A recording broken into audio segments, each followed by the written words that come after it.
Good Morning. Hey, listen, I know a young couple who got married this weekend. What is your advice for a young couple looking forward to a bright America, given the restrictions of COVID and everything that's going on right now? Related to you. Right. Well, first of all, congratulations. You finally got that done, despite everything. It's not easy. Yeah. But as you know, I've met your daughter. She's lovely. It's going to be a great combination. They don't listen to my advice. You just let them lead their life. They're going to be very good. They're going to be just fine. It's a great couple, and it's an incredible family. She starts off with excellent genes. That's very important. Well, thank you very much. All right, that's all I was curious about. I got to go on. I'm still on vacation. Yes. Talk to you later. Yeah, the president commented the Ducey Helix. Thank you, Steve. So long. All right, Mr. President, thanks so much for doing this morning. Can we talk about probably the thing that everybody's talking about today, and that's mail-in voting? What seems to bother you most, and stop me if I'm wrong, is if a state like Nevada or another state just blankets a state with ballots unrequested. And that's different from requesting an absentee ballot because you're concerned about your health or the pandemic. Would you make that, am I accurate in that dissemination? No, absentee is okay because you have to go through a process, Brian, and you go through a process and you make a request and they send it to you and you get it and you fill it out, and it's a process and it's a smaller number. What they're going to do is blanket the state. Anybody that ever walked, frankly, will get one. And you know, the governor's a clubhouse politician. He's somebody that, frankly, was shocking. And shocking what he did, more shocking what he did. Without town halls, without meetings, without the public, they went out and they just approved this ridiculous system. And the post office will never be equipped to handle it. And you see it in New York in a much smaller scale. We have a congressional race, Carolyn Maloney, a congresswoman. It's been 6.5 weeks now. They have no idea what happened. They're thousands of votes off. They're missing votes. They're fraudulent votes. They have to do the election over. There's no way that she can take that election because it's between two Democrats, but I guess he's probably, as the expression goes, more progressive. But she's in trouble, and frankly, they have to do the election over. But you're suing Nevada, right? You're suing Nevada? I'm suing. No, but it's the same thing. It's mail-in voting. Paterson, New Jersey. 20% of the votes were either fixed or messed up or missing or fraudulent. And people are in big trouble. The town council, the mailmen, a lot of people are in big trouble. That's Paterson. That's 20% of the votes. You can't do a mail-in vote. Now, Florida is different in the sense that they've been doing it, and they've had two very good governors, frankly, and they have an infrastructure that's taken years to build. But Nevada, they start voting very soon, and he just threw it out there. And the other thing is the votes don't have to be counted or tabulated until 7 days after November 3rd. So that means if we're waiting for one state, and it's a very great, important state, big state, if we're waiting for that state, you don't know what the answer is going to be till after maybe 7 days. But it's not going to be 7 days. It's going to be months or years. They will never be able to tabulate their votes because they're not set up for it. Mr. President, thank you for joining us. You mentioned the Postal Service. Well, your former opponent is out of the woods or tweeting from the woods, and this is part of what she said about the Postal Service and your treatment of it. Hillary Clinton tweeting this: I fear Republican sabotage of the U.S. Postal Service, including slowing mail delivery, is a Trump strategy to make voting by mail more difficult this fall. Request your ballots and return them as early as you can. Your response to Hillary Clinton accusing you of sabotaging the post office? Well, first of all, remember the famous question when she asked me whether or not I accept the results of the election? She felt pretty confident until the end of that debate. And frankly, she was very strong. Would you accept the results of the election? Well, she didn't accept the results. She still hasn't. She's living in a cocoon. And I guess people don't like her, or somebody doesn't like her, but she didn't do the job. She didn't do the job that she was supposed to do, and she should accept that. Now she continues to go on, and she's talking now about the Postal Service. Well, as you know, the Postal Service for 40 years has had big problems. And they're not equipped to handle a governor where they say millions of ballots, by the way, will be posted in a couple of weeks. gear up. You can't do that. It doesn't work that way. It's a very complex process. So Nevada, we're in court. We'll see how it works out. But if it doesn't work out, you're not going to know the November 3rd election results. I'm talking for the country. It could be for months and months. I mean, actually, it could be for years because you'll never. They sent and they plan to send these ballots to everybody that's ever walked in the state of Nevada. It will be a disaster. What about the debates? Jill Biden was interviewed yesterday by Dana Perino, and she said that Joe Biden will be debating you in those 3 debates. He's already committed to that. But then you have people with the New York Times, Joe Lockhart, suggesting that Biden not debate you. You have others saying that all of a sudden it's not an accurate forum and they're not in favor of these debates. Why do you think that is? Well, they're trying to get out. I mean, my people are telling me that they're playing very cute. They're trying to get out. There's no question about that. But, you know, we should have the debates. The one problem I have, the debate's very late. It's at the end of September, and a lot of ballots will already be cast by that time. They want to make the debates as late as possible. And, you know, this commission, they've already apologized to me for what they did. They were oscillating my mic during one debate. They've actually apologized, if you can believe it. I have it in writing that they were doing it, what they do. And this is a commission that's a very left-leaning commission. I frankly wouldn't have even used it, and I could have done that, except it's been used for years. But this is a Clinton, Obama-type commission, and, you know, they call it, it's a beautiful name, but I'm not happy with it. But why are they putting the first debate so late? The first debate should be before the first, at least before the first ballots go out, and they have it a month later, almost a month later. It's ridiculous. Yeah, September 29th in Ohio. Regardless what it is, I'm ready to debate. I don't care. I hear he wants to get out, but he has, in all fairness to him, he has not said that. Would you prefer more debates? I wouldn't mind more. What's more important to me is the first debate be moved up so that when people are putting in their first ballot, they're going to know. I mean, there's a vast difference. There's never been 2 candidates or 2 philosophies, let's say, that are more different than what we have. I mean, we want law and order. We want strong police. We're not defunding the police. We probably could say we're doing the opposite of defunding the police. You look at Portland, that's all radical left Democrat. They want every city to be like a Portland.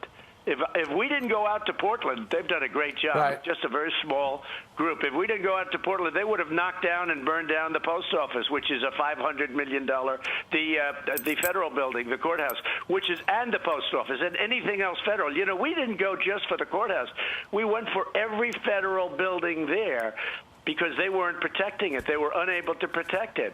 But we got it to a point where it's reasonable, and if we have to do something more, we'll do more. We have to straighten out that city. It's been a mess for years, run by radical liberal Democrats. Mr. President, and they did not want to use their state police until you brought in the federal agents, and then they agreed to use the state police. So that seems to be a victory. I don't want to spend too much time on the elections, but looking at the pandemic, seniors and those with underlying conditions are most concerned about voting. They could be the most patriotic person in the world, but even your age bracket, Mr. President, they're concerned about going out in a crowded area, and it's legitimate. So having said that, what does the administration plan on doing to make it easier? More poll sites, clean teams, demanding more places in more areas, providing the financing to do that. So if we admit there's a pandemic and a hurdle, what do you plan on doing at it if mail-in voting makes you unsettled? Brian, all of those things and more, but all of those things. And remember, November 3rd is a long way. That's a long way. The numbers are coming down very rapidly in Florida. They're coming down in California. They're coming down in Texas. They're coming down. Those 3 places shot up, and those numbers are coming down. So by the time we get there, we'll probably be in very good shape. But all of those things, cleanliness, they'll wear the mask, they'll do whatever they have to do, but they want to vote. We have people that really want to get out and vote. It's going to be very safe, but by November 3rd, that's, you know, time-wise, that's eternity, frankly, as far as I'm concerned. For Trump, that's eternity. And November 3rd is a long ways off. A lot of things are going to happen. But we could have a second wave. Very positive. But we could have a second wave. The virus got a mind of its own. You could have a second wave. Other countries have had a second wave. You know what nobody talks about is some of these countries that were being held up as the greatest examples, they're having massive second waves now. And look at what's happening with Australia, and you look at what's happening to France. Spain. You look at Spain, is it a big, big second wave? Italy's got a wave going. Spain. A lot of countries are having but nobody ever talks about that. We have done an incredible job in this country, an incredible job. And our testing is the best ever, the best in the world, and everybody talks about it, other than some of the fake news. They don't like talking about it. Mr. President, your latest campaign ads portray Joe Biden as a vessel, an empty vessel for the radical left. That's the argument your campaign is making, and certainly he's made an alliance with a lot of folks in the Bernie camp. Well, Joe Biden's chief surrogate, his wife, Dr. Jill Biden, was on our network yesterday. She made a different argument. They're definitely listening to your ads. Here's what she said. You know, Joe's a moderate, and that doesn't mean that his ideas aren't progressive and bold and forward thinking.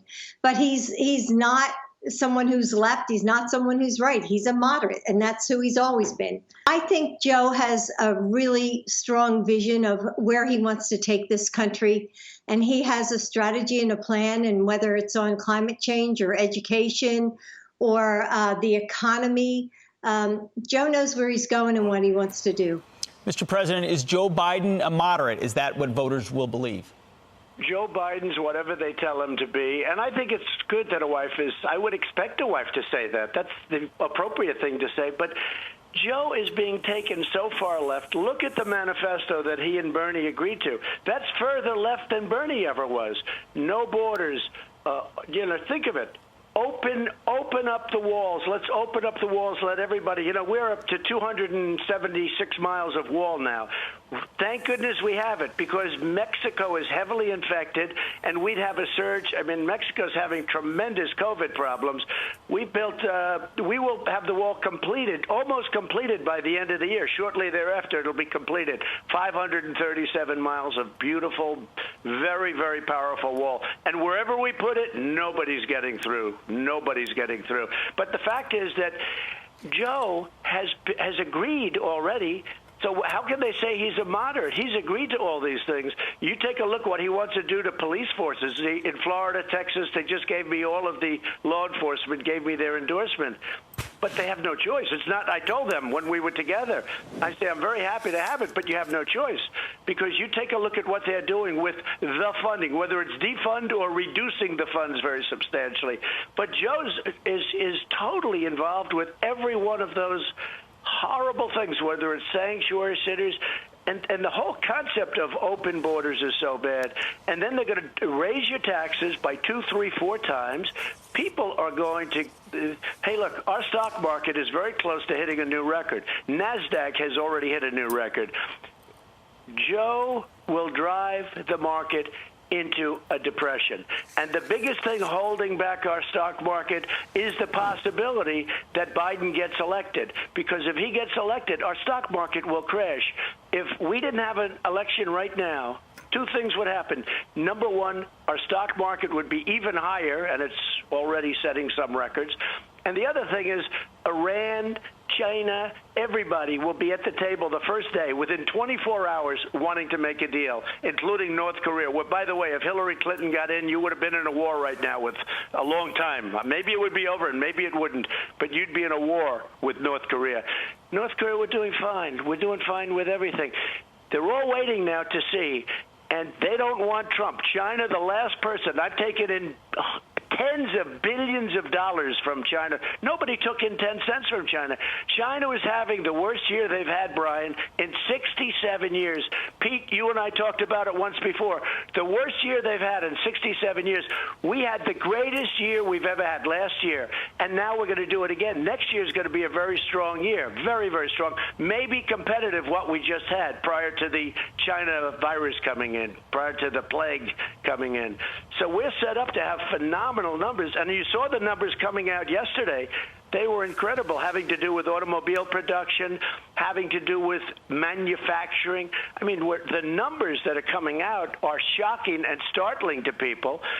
The biggest hang in the market is the possibility that if Biden gets in and raises everybody's taxes, including on corporations, but he wants to raise individual taxes by doubling and tripling, and that's their agenda. And then they want to go with the crazy Green New Deal, which will put everybody out of business.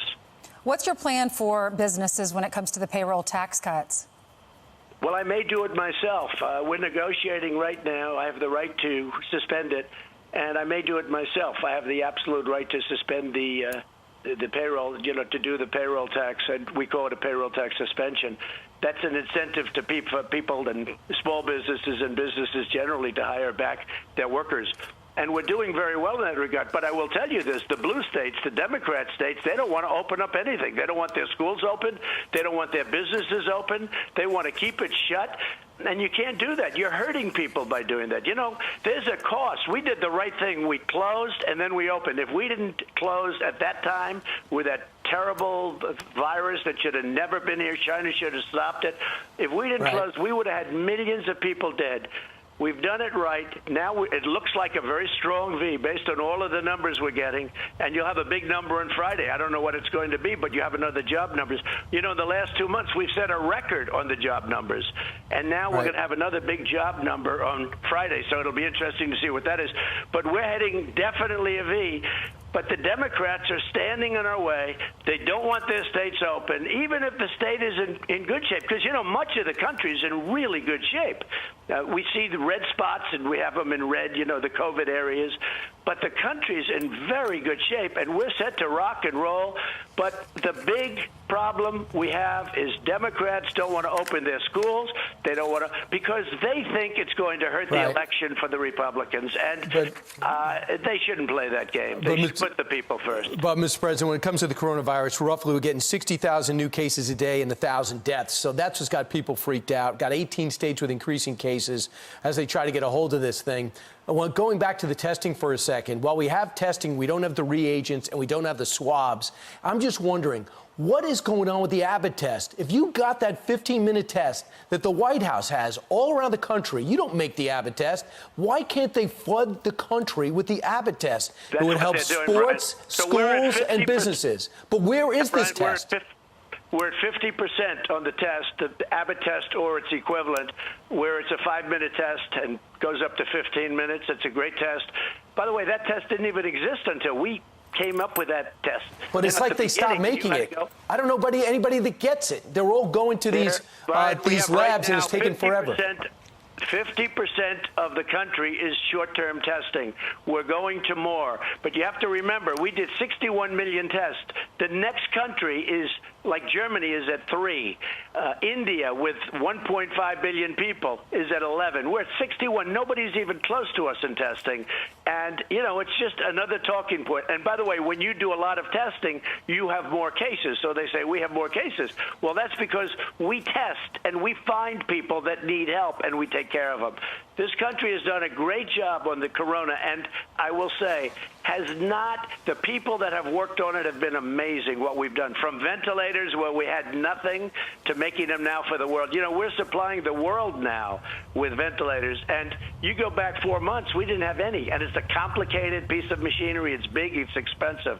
The job we've done has been an amazing job. When you say that 18 states, but what you don't say, Brian, is that most states are coming down, way down. And now Florida, Texas, as I said, California, and others are coming down. But most states are coming down. You look at a map, and white means good. Most of the map is in the white color. The red color is the corona or potential, and it's a very relatively small portion, but it's coming down. Some states are going up a little bit, but they will very shortly. They're under control. They'll be coming down. This is a terrible thing that China sent us. This is not easy. This is a terrible thing, and all you have to do is look at every other country in the world. 188 countries are suffering with this plague. Mr. President, at this moment, around kitchen tables, one of the biggest question marks for families and parents and kids is, will my children actually be going back to school? Could the plan that exists now change later? Teachers' unions out there making demands like take the cops out of the school, and we need Medicare for all, and crazy political demands that feel like extortion. Yet to a parent, they want to know, Will it be in person? Will it be virtual? If I'm in a private school, are they going to treat me? Do they put the same parameters the governor did on the government schools? What is the latest on your view of how these schools should reopen? My view is the schools should open. This thing's going away. It will go away like things go away. And my view is that schools should be open. If you look at children are almost, and I would almost say definitely, but almost immune from this disease. So few. They've got stronger, hard to believe, I don't know how you feel about it, but they have much stronger immune systems than we do somehow for this. And they do it, they don't have a problem. They just don't have a problem. I mean, literally, in New Jersey, where you had thousands, many thousands of deaths, the governor, Phil Murphy, told me, good guy, too, by the way, but he told me thousands and thousands of deaths. It was hard hit. There was only one person under the age of 18 who died of this, and I think that person also had diabetes, a young person. It doesn't, and especially when you get younger than that, it doesn't have an impact on them. And I've watched some doctors say they're totally immune. I don't know. I hate to use the word totally because the news will say, oh, he made the word totally and he shouldn't have used that word. But the fact is that they are virtually immune from this problem, and we have to open our schools. Remember this, and I think you believe this, Pete. It's very bad for our country to be locked into a house, an apartment. What's going on with suicide, what's going on with drugs, what's going on with depression, what's going on with so many other things. People lose their jobs. They never get it back. They have a great job. All of a sudden, that little business or that big business is forced to close. This is a very bad thing. This isn't like, oh, we have a choice of one or another. One is good, one is bad. No. Staying locked up. The lockdown, we did the right thing. We closed it down. We saved millions of lives. Instead of the number that you're looking at, you could be at 2 million. Multiply the number that you have now times 10, 15, or 20. That's what you'd be. We did the right thing. We closed it down, but now we're opening up, and now we understand the disease. We understand that the elderly, especially the elderly with a problem, with diabetes or heart, if they have a problem, they're very, very vulnerable, very, very susceptible to this disease, and we have to be very, very careful and vigilant with them, and we are. Well, on that note, what about the elderly teachers or the teachers that are susceptible or have underlying conditions? Are you worried at all? Is that a concern that maybe one of the moms or dads who drops their child off might have COVID and not know it, pass it on to one of these teachers? I think the teachers are a different story, and if a teacher's in a certain age group, I think they shouldn't be going in, and probably they're going to have to wait till the thing goes by. They'll have to wait. It will go by. By the way, vaccines and therapeutics are coming along incredibly well. I've streamlined the process. This would have taken 3-4 years to be where we are right now, and we're going to have one, I believe, long before the end of the year. And we have many that are already in stage 2 and stage 3 trials, which is ending the lap. And it's been incredible. Nobody can believe what the FDA has been able to do. This would have been a process of 2 years, 3 years, or 4 years. And we're ready just about. We think we have such great candidates meaning vaccines and therapeutics, where you walk in, a transfusion or a shot, and the people get better. That's the one I really like. And Mr. President, today's Washington Post, written by four experts, one of which is Scott Gottlieb, who I know you like. He says blood plasma might be the COVID-19 treatment we need. And if we could get people that have recovered from the virus, get the plasma and get it widespread, that might be the therapeutic. You're in the meetings with the leading doctors. Do you believe this? And if so, what are you doing to spread this plasma? I haven't heard much about this in months. Yeah, it's a big thing. In fact, I had the meeting the other day at the Red Cross building. You probably saw that. It was a big meeting on it was mostly on plasma. And it was also a meeting for people that have recovered. People that have recovered, if they would go to their blood bank, give the Red Cross or wherever they can find and give a donation, because I'll tell you what, that would be a tremendous thing. Scott is 100% right. It's a tremendous thing what we've done with the plasma. And it makes makes people better. It's fought them off once, and it'll fight them off again. But that's a new thing. That's another way of doing it, and it's something that we have very, very much. We're taking tremendous amounts of blood. We are getting tremendous donations from from people. These are people that have had the disease, the COVID, and they've recovered. Their blood, the plasma, so valuable, so important to us. So they're doing it. Would like to have a lot more. And you're right, it is a fantastic answer. It's not the whole answer, but it's a fantastic part of the puzzle. Mr. President, the debate's ongoing on Capitol Hill about another stimulus bill. The Democrats say they want $3.4 trillion. Republicans rightly balk at that. A big part of the discussion is how much supplemental unemployment should be given at the federal level. And I noticed a tweet from Representative Lance Gooden. He's a Republican from Texas, pointing out what he's heard from businesses in his district. Because Democrats say it has to be $600. Well, Republicans feel like if you're being paid more to be on unemployment, it may be a disincentive to go back to work. Here's the tweet. He said, with $600 extra unemployment expired, business owners in my district tell me this week is the first week they've had all their employees show up. Do you believe that if unemployment is more than people are making, it's a disincentive for people to go back to work right now? Well, that's what the Democrats want to do. They wanted to do that. But I have to say this. What they really want is bailout money for their states that have done very poorly for years of bad management, not because of COVID. You can add COVID to it, but basically for years of bad management, they want bailout money. They want $1 trillion to bail out states that, and you know the states, I don't have to go over them, I'm not going to embarrass anybody, but there are states that have done very, very poorly, and they want bailout. They want to use COVID to get them bailed out, and we can't do that. With all of that being said, we want to get funds to people so they can live, but we don't want to disincentivize people from going back to work. Mr. President, what is your second-term agenda? What are your top priorities?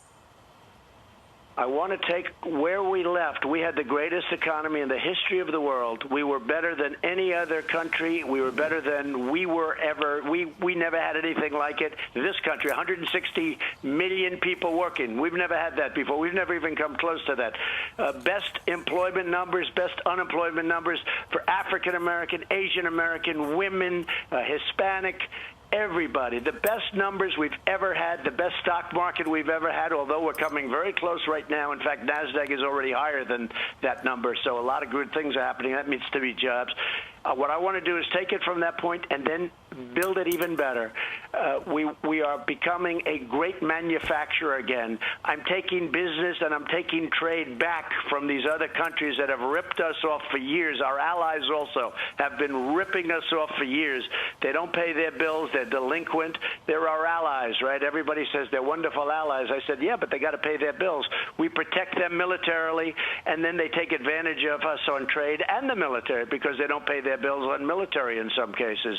I mean, Germany was very delinquent. They owed us billions of dollars to NATO.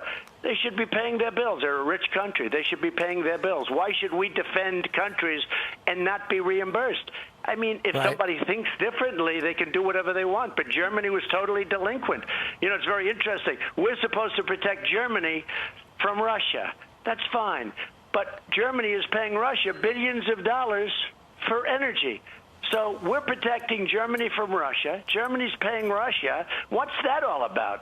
So there's a whole thing that for years and years, I don't know why presidents didn't solve these problems, but they are problems that I'm getting done. I'm getting done like nobody's ever gotten them done before. We're just starting the top of the hour. We're lucky enough to be talking to the President of the United States about the things that affect your life and affect the country. And as you hear around the world, the President, just to build on what you just said, you're moving troops out of Germany. We could provide that natural gas to Germany. They chose Russia as a supplier, which is pretty insulting. But you're moving troops out of Germany to two countries, Italy and Belgium, who also don't pay what they should to NATO, the 2%. Why move them there? But they will be paying, and I told them, I said, you're going to be paying, they're going to be paying. Brian, I've raised at NATO. When I went in, nobody was, it was a disaster. I think it was 7 countries were paying what they're supposed to be paying. 28 out of 28, 7 were paying. Now, I've raised, and Secretary General Stoltenberg, who's the head of NATO, is Trump's biggest fan. He goes around, said, I can't believe it. President Obama would go make a speech, nobody would pay. But he wouldn't even talk about it. I went and said, you got to pay. I like you all very much, but you got to pay. We're protecting you. We're spending a lot of money. The United States was paying for everybody. I said, you got to pay. Bottom line, after one meeting, We got $130 billion a year more, going to $400 billion, and then it makes sense. And by the way, when they say about Russia, that money is largely to protect Europe from Russia. So when they say Trump and Russia, believe me, they'd love to see me lose this election, that I can tell you. $130 billion more paid by those countries that were delinquent. They were all delinquent. And it's going to $400 billion. But Germany has to pay. Germany is a wealthy country, and they have to pay. And we're not going to have 52,000 troops in Germany where they make a fortune off the troops. You know, they built cities around our troops. We'll let ourselves get rich first. So Germany took advantage, and that's what happened. Well, Mr. President, as someone who served under a NATO mission in Afghanistan, I could not agree more about how much other countries rely on the United States. We very often don't get very much back in return. But I want to bring it back. We get nothing back. And they take advantage of us on trade. We get nothing back. And then on top of it, they make it impossible to do business. They put barriers up. They charge us tariffs. And all that stuff is coming down. They're dreaming about Joe Biden. They dream about it every night. They go to bed. They say, please, Joe, let Joe win. We'll be so rich. And all I'm doing is bringing fairness back because it got out of control a long time ago, long before Obama. Obama did nothing, and Biden did absolutely nothing, made it worse. But it was long before them, in all fairness. Yeah, Mr. President, they don't feel the need to defend themselves if they believe we'll do it for them. But I want to come back across the pond, Mr. President, because there are reports that you're considering possibly giving your convention acceptance speech from the White House lawn. What's the latest on what you'll be doing for the convention? Well, we're thinking about it. It would be the easiest from the standpoint of security. You know, they move with a lot of people. It's a very expensive operation militarily and law enforcement-wise. The Secret Service is fantastic. But, you know, it's a big deal. And we're thinking about doing it from the White House because there's no movement. It's easy, and I think it's a beautiful setting. And we are thinking about that. It's certainly one of the alternatives. It's the easiest alternative. I think it's a beautiful alternative. I love the building. I'm there right now. I spend a lot of time here. A lot of people didn't spend as much time. I spend a lot of time here, and I like it. And I think it's a great place and greatly representative of our nation. So it would be by far the least expensive from the country standpoint because it really is. It's a big deal when you get up and move all of this apparatus. So what is the status of the RNC now? Because at first it was Charlotte, as you know, and then moved to Jacksonville, but contractually you still had to do a part of it in Charlotte. And now we're talking about the White House. And then how are you going to make sure it's not chaotic? The state convention in Texas, we had guests on that said it was so chaotic virtually. How do you make sure these delegates' votes are heard? Well, we're going to have the very first night will be in Charlotte. But that's locked down. That state, the governor's just locked them down. I don't know what he's doing. They just locked North Carolina down. We were dying. We were really wanting to go to North Carolina, and so what we're doing is we're doing one night there, and it'll be a nomination night, and it'll go very well. We're going to let the press go in and watch it, but you know, socially distanced, and lots of things are happening. The state is in a lockdown state, so we had no choice. We went to Jacksonville, a place that we're very good, but after we announced, all of a sudden Florida got hit. And now Florida is recovering. But what we're going to do is we're going to do virtual, and we're going to do some live speeches from different locations. And I'm going to do mine on Thursday night, and that'll be a live. First Lady's making a speech. Numerous people are making speeches. Senators, a lot of very, very terrific people who have a terrific really a terrific speakers list. Some of the warrior congressmen that you've watched, Jim Jordan and so many others, Matt Gaetz. We have these guys were warriors fighting against just a horrible force that hopefully will get their act together. But we're going to have some great people making speeches. And I'll probably do mine live from the White House. So it looks like live from the White House. It's so would you say you're locked in on that? No. Okay. If for some reason somebody had difficulty with it, I could go someplace else. The easiest, least expensive, and I think very beautiful would be live from the White House. You're home there, and the bills are all paid for. Mr. President, speaking of speeches, a week ago, many were taken aback when President Obama used a eulogy for Congressman Lewis to really seem to make a campaign speech, one of which was pretty much going after you and clearly talking politics and not much about Congressman Lewis, gerrymandering and getting rid of the filibuster. It made me think, Who is having a harder time getting over the 2016 election, Hillary Clinton or President Obama? And do you agree that seemed like a campaign speech and less of a eulogy? I thought it was a terrible speech. It was an angry speech. It showed this anger there that people don't see. He lost control, and he's been really hit very hard by both sides for that speech. That speech was ridiculous. I think the answer is they both are just in a state. It's just one of those things. We've redone 82% or something of the Obama things, whether you look at the environment, and our air and water now is cleaner than it's ever been, but we're producing. You go back just prior to the plague coming in. And by the way, we're going to have those numbers plus next year. You'll watch. But you look at the numbers we were doing, and despite that, our air and water, our environmental numbers are better than they ever were. But no, I thought that speech was totally inappropriate, very bad. He fought very hard. A lot of people don't realize that.